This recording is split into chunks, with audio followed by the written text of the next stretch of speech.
Hey guys, how y'all doing today? Beautiful. So, Dr. Ericka Mingo. Ericka is an assistant professor at the National Louis University, providing instruction in the Applied Behavioral Science program, as well as the Community Psychology doctoral program. She is currently the president of Psychologists for Social Responsibility. Dr. Mingo has worked as a high school teacher for over 16 years and is the executive director of Ecologic Outreach and Urban Sustainability Innovative on Chicago's South Side.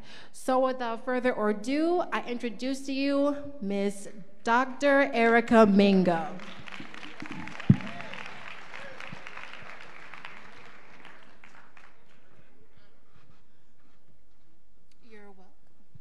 Hello.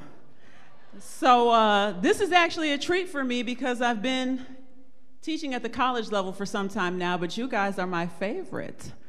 So I taught in Brooklyn, I taught in Kansas City, Missouri, I taught most recently in Chicago, and teenagers just have that kind of vibrancy that I love.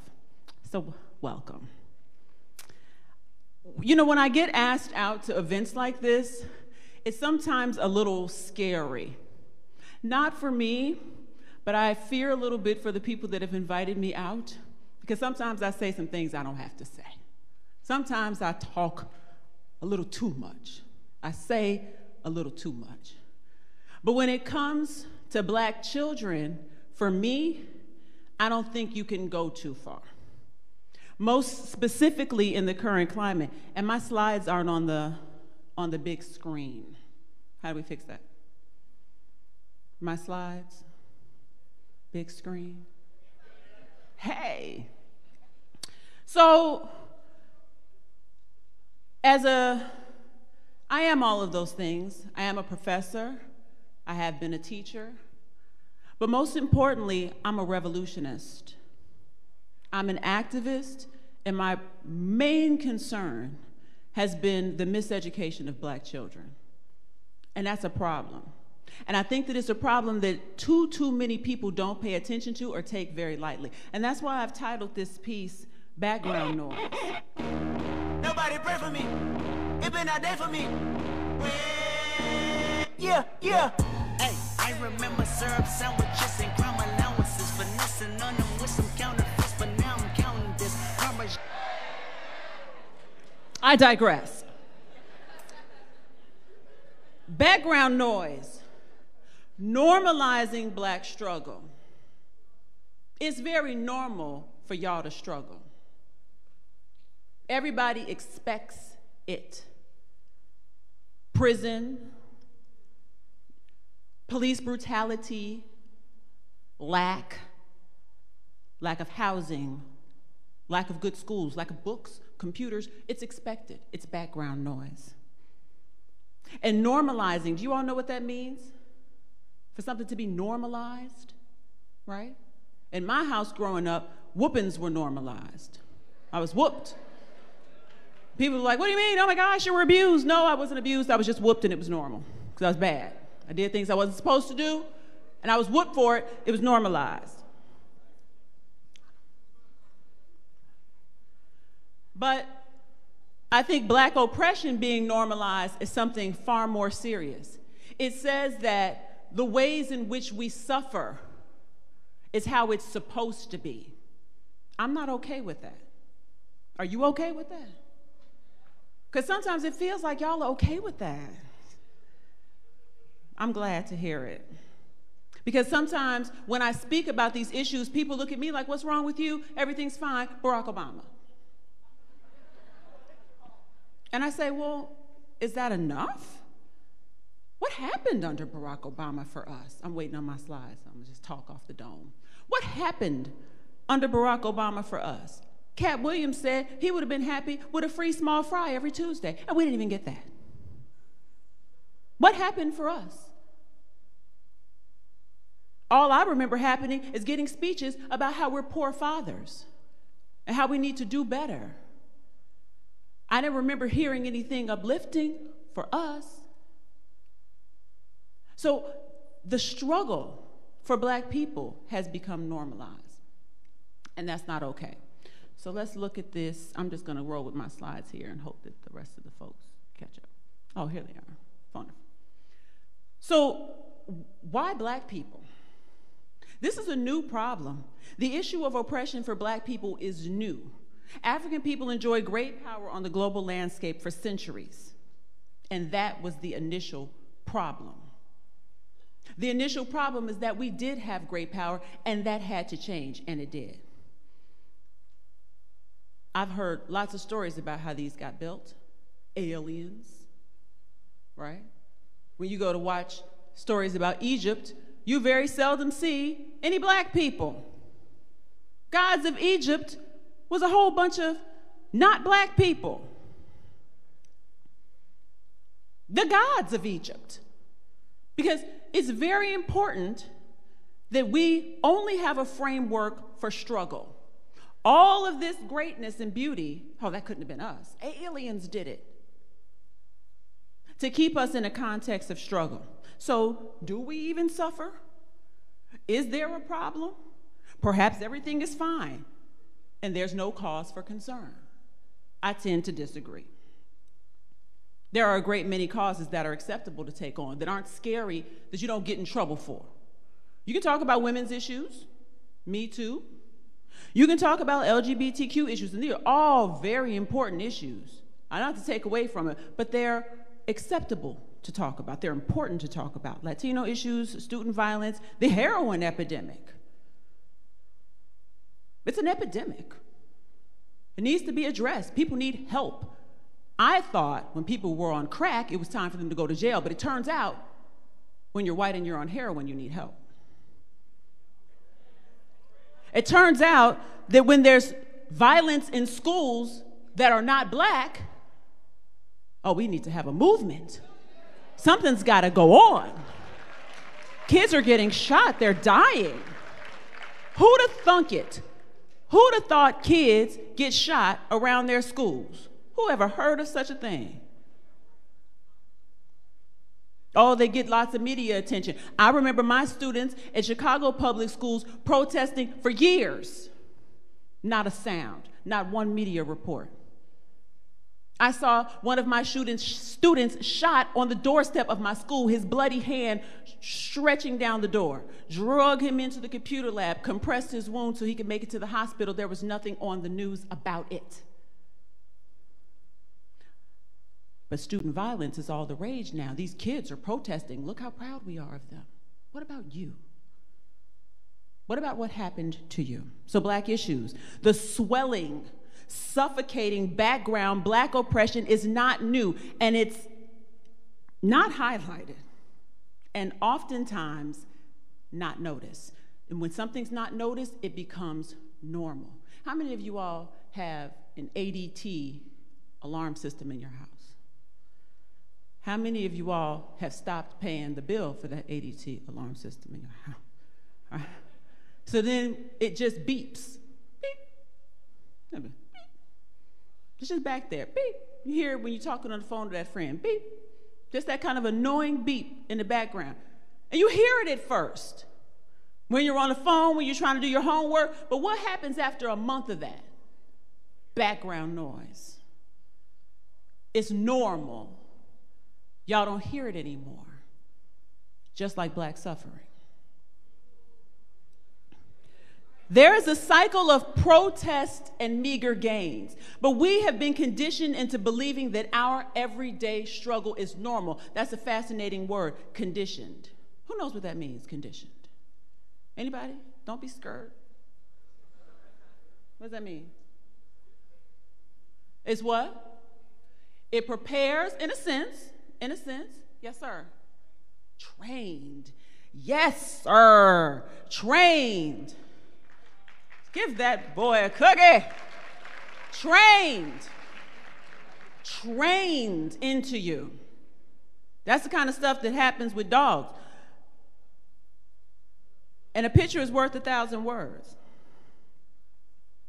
A complex idea can be conveyed with just a single still image. I didn't even change this slide from the Google Slides thing. The Google Slides had some random picture there, and they were like, look, complex idea can be conveyed with just a single still image. I said, yes, it can, Google. And that happens all the time. A picture's worth 1,000 words. In the background, you think you buying sweatshirts? You're being indoctrinated. You are a monkey. You are a monkey, the coolest monkey, but a monkey nonetheless. And this one here, this one right there, he's a survival expert. Pick up on that. People didn't look at the other shirt. Y'all remember this ad? Everybody looked at the coolest monkey in the jungle, which is offensive by itself. Let's get that straight. Let's get that straight. People outside of the United States don't necessarily have the context for that monkey reference, but we know what that means. But then survival expert. What does that mean? That's that background noise. That's that secret information that gets into your brains when you're not paying attention. Who said it? Boy, you better work. Subconscious. It sneaks into your subconscious. So here you got the coolest monkey in the jungle. And it's always okay for black folks to be cool. We can sing and dance and run and jump and hop. That's to be expected. That's what keeps us all so complacent and happy with our suffering, because we imagine that one way we're going to rap our way out of it. We imagine that one day, I'm backed up. We imagine that one day we're going to basketball our way out of it. We're going to entertain and jive our way out of it. That's what we imagine is going to happen one day. But where are the alternate paths for you, and why is that an acceptable norm? That's what I want to know. Killmonger. Who saw Black Panther? It's a good movie. It's a good movie. I can't even front. Beautiful, beautiful movie. This brother, they called him Killmonger. The brother's name was Indijaka, but we call him what? Killmonger. Who remembers how he got the name Killmonger? Killing people. But who called him that? Did his mama call him Killmonger? Who called him Killmonger? The CIA man. Oh, Killmonger. He's a monger for killing, especially black women. They showed this brother slaughtering black women. He mostly fought black women. Why? Why do they have to have him being so mean? Sorry for spoilers. I'm not going to go on too much longer.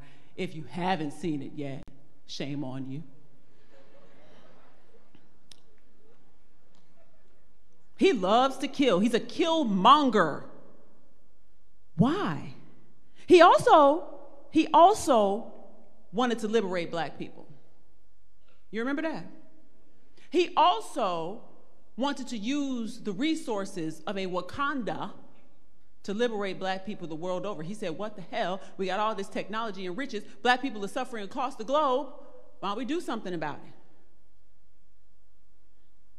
He's a killmonger. So, my little thing ain't working.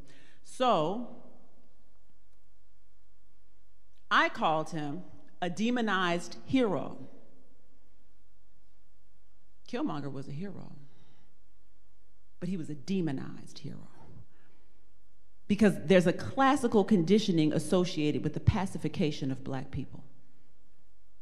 Classical conditioning. You gotta take a killmonger and you gotta associate him with all of these horrible things, brutalizing black women. He was so mean. I'm not gonna give away the rest of the movie, but Killmonger was mean, wasn't he? He was mean. Interesting. Interesting how mean Killmonger was. So, let's look at the idea of classical conditioning. How many of you all have heard of Ivan Pavlov? Hey, go Joliet high schools. Work it out. Huh? Say what now? Plainfield?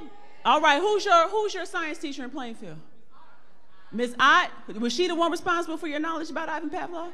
Oh, Miss Ott. It's your birthday. Or YouTube. Don't sleep on YouTube. Ivan Pavlov trained a dog to associate food with the sound of a bell. How many of you ever heard of that? Salivating at the sound of a bell. Yes, this is what he did. A dog salivates when it smells food, right? You smell the pizza in the hallway, you get hungry. Maybe you weren't hungry before, but you smelled the pizza, now you're hungry, right? But then the second thing he had to do was you had to understand, you ring a bell, a dog's not going to salivate when you ring a bell. He's just not going to do it. You ring a bell, the dog's like, oh, okay, a bell, who cares? But then Ivan Pavlov fed the dog and rang the bell at the same time. Feed the dog, ring a bell. Feed the dog, ring a bell. Feed the dog, ring a bell. And eventually, the dog associated the bell with food, and it salivated every time it heard the bell, even if no food was present. Some of you all feed your dogs wet dog food.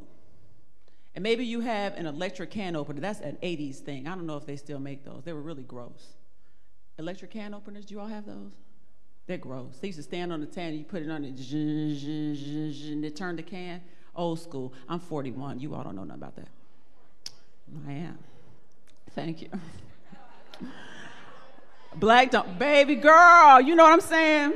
And I'm a vegan. What are you gonna do? So if you turn on that electric can opener to open the dog's food, the dog come running. They didn't know there was any food, but they heard the can open. You know what else happens? When my niece hears me rumple a bag of chips, she come running. She knows what she knows what that sounds means. It means chips, and I want some. So it's very easy for you to pair two things together in that way. Two things that don't ordinarily go together, a bell and some food, you can pair those things together and get a desired response from the dog. The dog will salivate even though there's no food. You can take revolutionary ideas like freedom for Black people, and you can pair it with a monster or a monger who likes to beat up on and shoot Black women in the head. And the response will be a conditioned response of associating revolutionary ideas with craziness. If you think about getting free, you're crazy. That's what happened in that movie, and that's what happens with passive and classical conditioning. Have we been conditioned to associate activism and the desire to be free and even to be autonomous and enjoy self-determination with insanity? Every single time, they always put this kind of Malcolm X and Martin Luther King dichotomy in place. One is good and one is bad. Did you see it in the movie? Because Black Panther was kind of on the Martin Luther King side, and then you had Killmonger, who was kind of on the revolutionary side, and all the brother wanted was freedom for his people. But he was crazy. They had to put freedom for Black people, which is the bowl of food, and the crazy behavior, which is the bell, together for the conditioned response of you and all of us believing that the desire to be free is crazy. To want more than our conditioned, normalized background oppression is crazy. Let me show you how I know that. There's a disease. I'm a psychologist, but this is an old one. It's not in the new book, but it was present. It was called Raptor Mania. Have any of you heard that before? It's rare. Good girl. That's a good one. Raptor Mania was a mental illness in 1851. American physician Samuel A. Cartwright hypothesized as the cause of Black slaves fleeing captivity, because you'd have to be mentally ill to not want to be a slave. I hope you all are hearing me, because I know this is a lot to take in, but see, I believe in the intelligence of you people, my people, Black people. I know that it takes a lot of time and money to make a Black child stupid. It takes a lot of investment, and that investment has been made again and again and again. You all are intelligent. You all are brilliant. And it's demonstrated time and again. But these steps have to be put in place to stop you from reaching your greatness. Raptor Mania. That was a disease that was concocted. Why are these slaves running away? How can we just keep them sitting down? Let's call it a mental illness. Well, there's lots of things that were considered mental illness. Do you know that you were considered mentally ill if you were gay?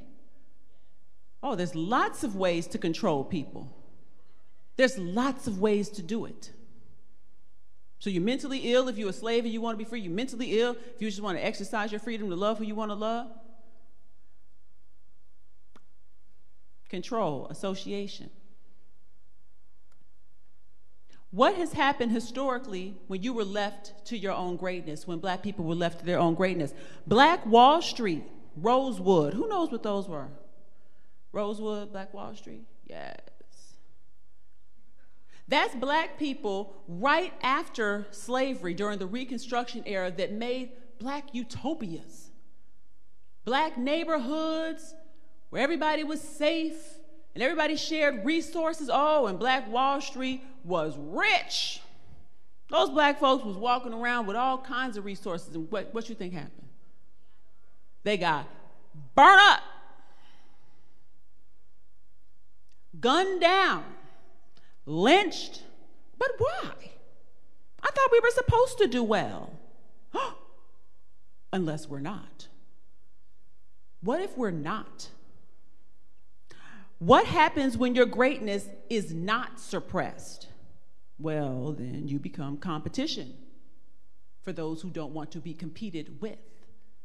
I hate to tell you these realities, but it's the truth. It has been hypothesized that many schools are not doing well by design. You suck the money out of them intentionally and then wonder why they're not performing. Oh, but you can sidestep that. You have the power to sidestep all of that and do for yourselves where institutions fail you.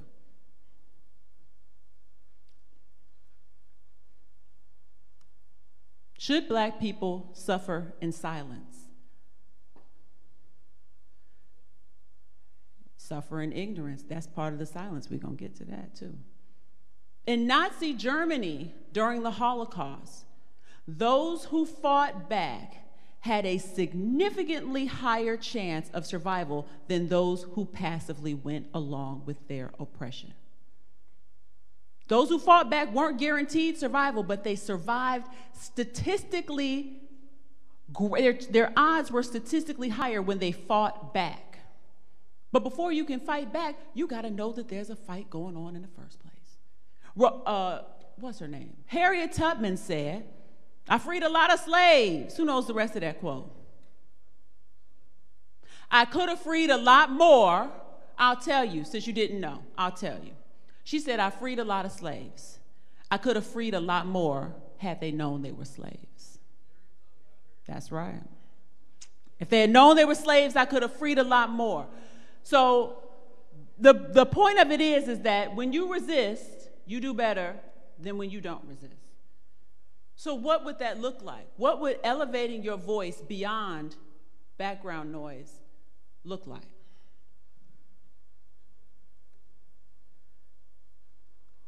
To me, it's very simple. There's study, which is what you're engaged in now, and which is what I hope you'll continue to engage in after you graduate. There's critical thought, and then there's action. The study part is crucial. I can tell by looking at your faces that many of you are interested, but, and this doesn't have to be your main concern. Whatever your concern is, whatever you're interested in, a sister told me before I got up here that she's interested in fashion and design. There's a place for you to speak to the needs of your community in any path that you take. Fashion and design, hair, nursing, psychology. There's a way for you to address the needs and the discrepancies that your people are facing in any path that you take. The name of this conference was Stay Woke. And that phrase is very interesting to me, woke. Your generation throws that around a lot, woke. It means a plethora of things, many different things, some of which I don't understand. But I don't think it means enough. Not nearly enough. And I think the complacency that sometimes gets under our skin is very dangerous. So you have to study. First, you got to do your regular schoolwork, and then you got to do the work on yourself. You have a whole internet at your disposal. You can study, and then you can think critically. That means question everything. That means ask questions about everything. And if you find yourself in a place where you can't ask questions, then something's wrong with them, not you. Question everything. And once you have developed the capacity to question everything and find your answers, then and only then can you take action. Can you impact the world in which you live in? Can you turn up the volume on the background noise that is Black oppression? And so from there, I don't know how much time we have left, but I'm open for questions.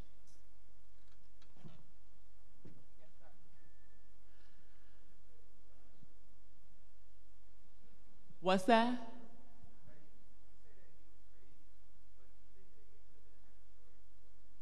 If Killmonger wasn't crazy? Oh, absolutely, it would have been a different story. Because if they didn't demonize Killmonger, then how could they have argued with his position? If he wasn't such an evil man in the movie, how could you argue with his position? How can you argue with someone who says, you broke into my house, you stole my family out, took them someplace else, and made them clean and serve in your house, and I'm saying, let's use the resources that we have in other houses to make that right. Who would argue with that? Nobody argues with that until it comes to Black folks. So yeah, I think it'd have been a different movie. I think it'd been a great movie, an even better movie, but it was Disney. They had to demonize him. Otherwise, folks might get ideas. Questions? Yes.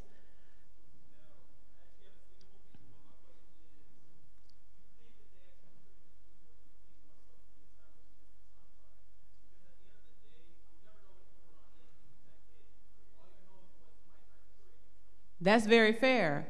And that's a good question, though. He's critically thinking. I appreciate that. Yeah, I do think that he was demonized, but you don't know what was going on. You know his actions, though. So you take the thought processes of someone who says, I want to rebel. And then you partner that with all of this other scary stuff, right? You shoot your girl. I'm telling too much of the movie, but you do some terrible things, right? So then you have to, that's that conditioning that we talked about. You put together what happened with his violence and his ideas, and then the outcome is what is perceived by the audience. And that is, anybody with those kind of ideas must also be violent. You understand what I'm saying?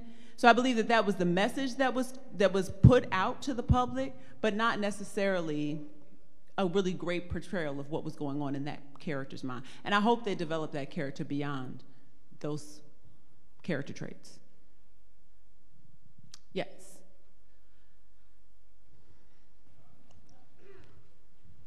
So like as Black kids, how do we fight back without actually fighting back? How do you fight back? What do you mean without fighting back? Because there's the whole controversy of, like, even in the movie, you have the Black Panther who's kind of like against really fighting, sharing his resources. And then you have Killmonger who wants to come in and, like, you know, take the resources, give back to the people so they can fight back. So what really, in essential, my question is, what's really the right way to fight? What's the right way for kids to fight back? That's a great question. Because it's scary. It's not just scary for kids to fight back, it's scary for grown folks to fight back. Because people are afraid they'll lose their jobs. Even when I have these kinds of conversations at work or in public places, people are like, shh, here they come. You gotta be quiet. You don't want your boss to hear you talk this crazy talk. I might get accused of having Raptor Mania. I'm not willing to be a complicit person. So how does a student especially, who doesn't have nearly as much freedom maybe even as an adult has, fight back? I would argue that this is the perfect time for you to let your voice be heard, because you're in a position of relative freedom in that you don't have to provide for a house just yet, some of you. You don't have to be the wage earner, some of you.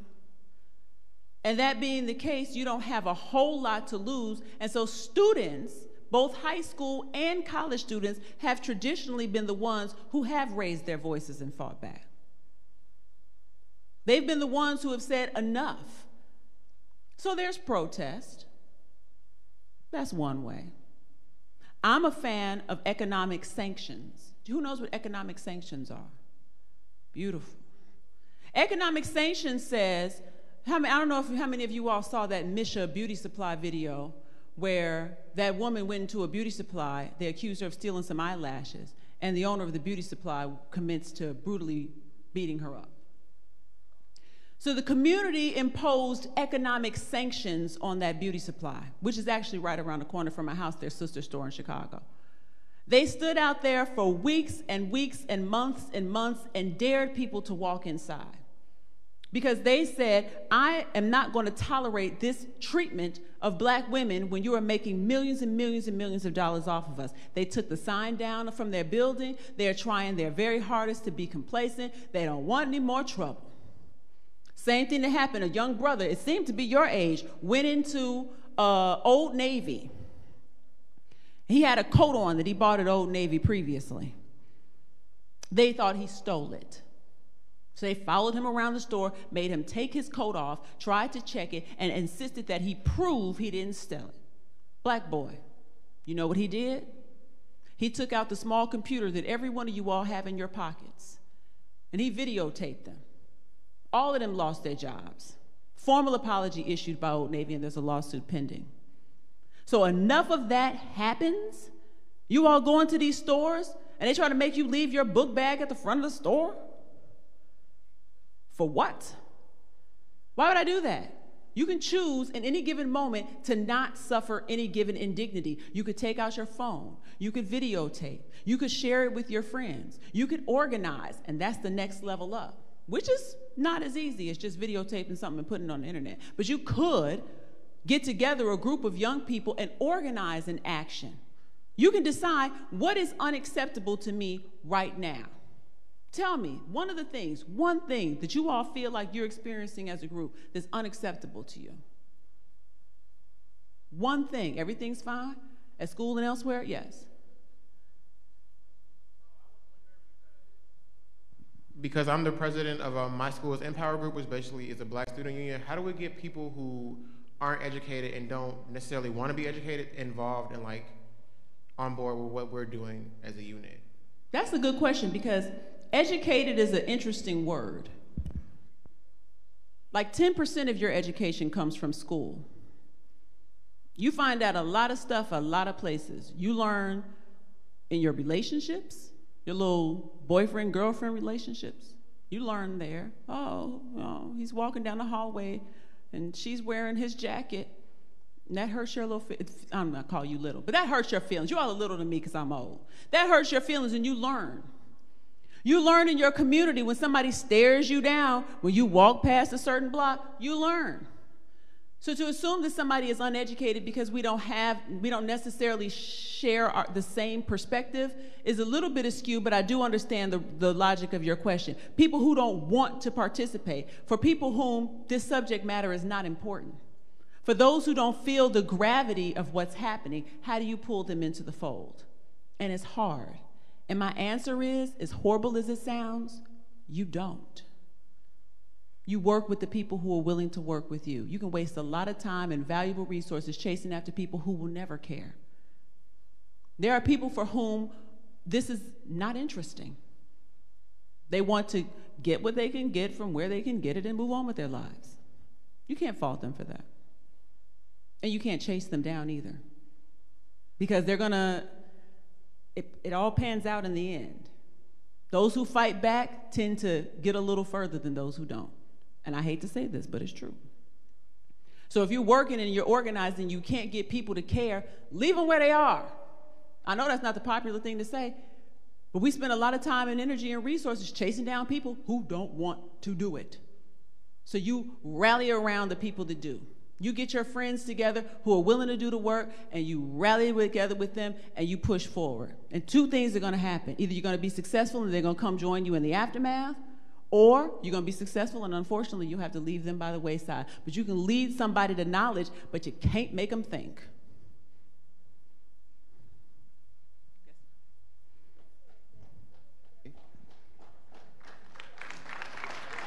What's that?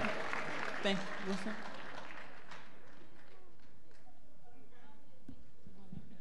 Ooh. She said, I asked, what do we need to fix? And this sister here says, why are we against each other so much? That's a good question. Why do we fight each other so much? Conditioning, honey. It's conditioning. I mean, I hate to say this about us, but in us has been conditioned self-hatred. And it's an ugly, ugly thing.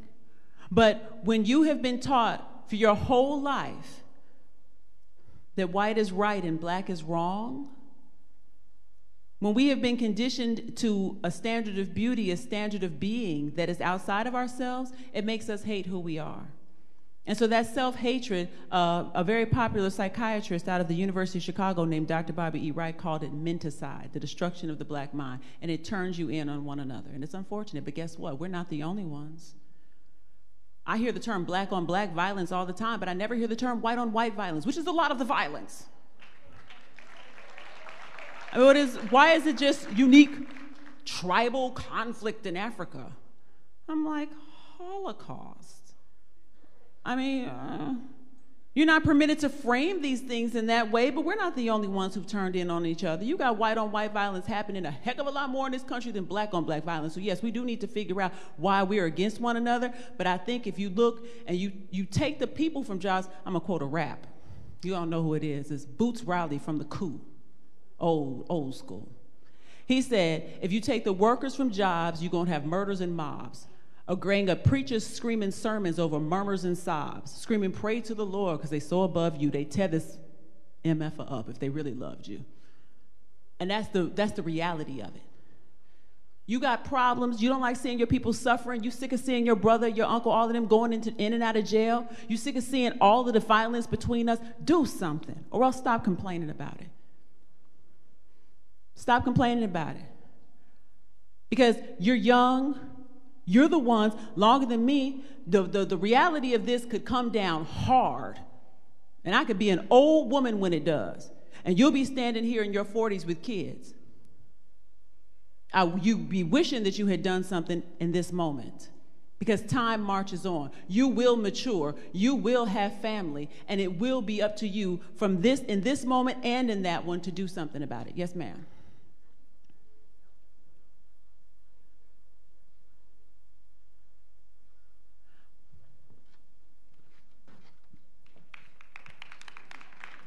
Why don't you bring her up here? Because, come here, girl. Come here, girl.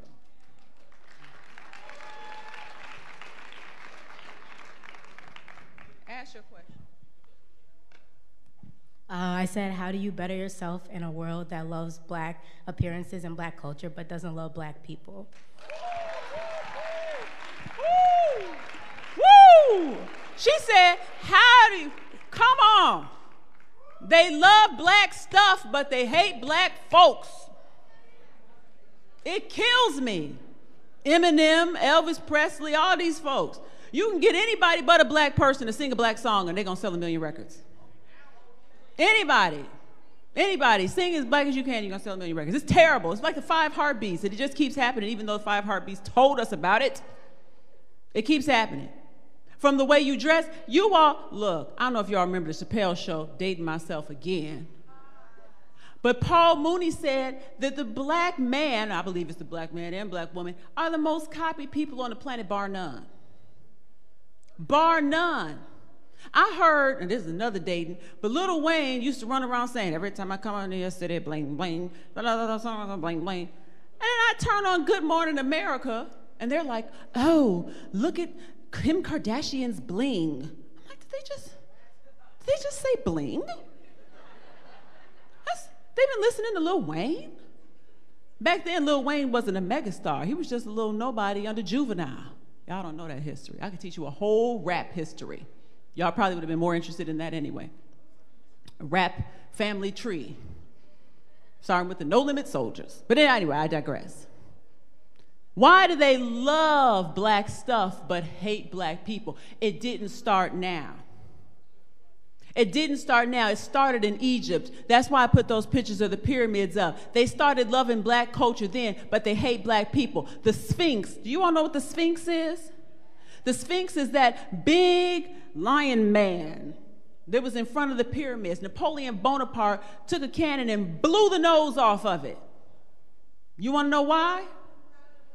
It had a black nose. We can't have black people knowing they built that stuff. Matter of fact, Ivan Van Sertima wrote a book called They Came Before Columbus about the transatlantic travel between Africa and the United States. The Olmec head in South America, yet another black nose. I'm trying to tell you. And that gives a whole new spin on black and brown and understanding the ways in which black people and Latino people, which is a tricky word for me, but the way black people and indigenous people to these lands have collaborated for years and years and years, long before the slave trade. But children, this is not going to come to you by way of your history books. And I'm sorry to tell you that you can choose not to listen. When I was your age, the music on the radio made me interested in this stuff. There was a group out called X-Clan. You should look them up. Look up one X-Clan song. I had an X-Clan picture on my laptop I was going to show you, but I didn't put it on there. Am I running out of time? Close. I got 3 minutes? 4 minutes. So y'all don't want to go back to school before spring break. I know what this is. But nobody... I was trying to, nah, dog, it's not going to happen. But X-Clan was a group. Oh, they said some things they didn't have to say. My God. We were so black. Look at old pictures of your parents. Man, we were so black. Super black. Super black. And that's why this kind of stuff is so appealing to us, because we had that. Now I turn on the radio station and you ought to be embarrassed, children. Terrible things. I can't stomach one song. I want to say Turk. Turk. Like, he's not even rapping. That's not poetry. He's rhyming the same word with the same word. You're not allowed to do that. I'm going to make myself the rap English instructor, and I'm going to make YouTube videos critiquing their horrible rhymes. There's no lyricism anymore. Your music is all terrible. It's all terrible.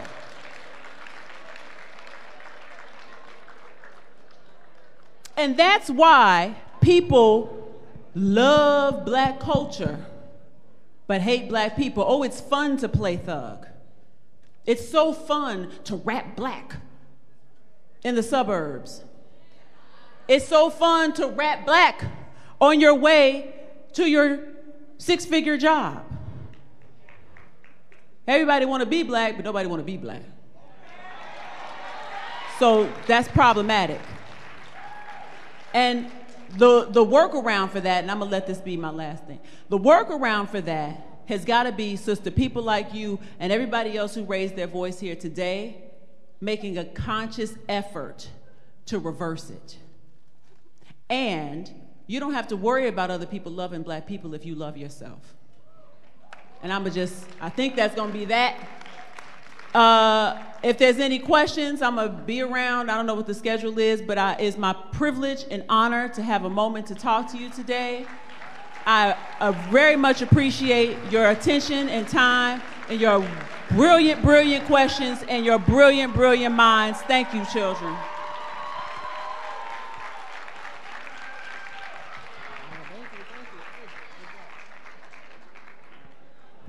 Let's give her another round of applause. All right, so what we're gonna do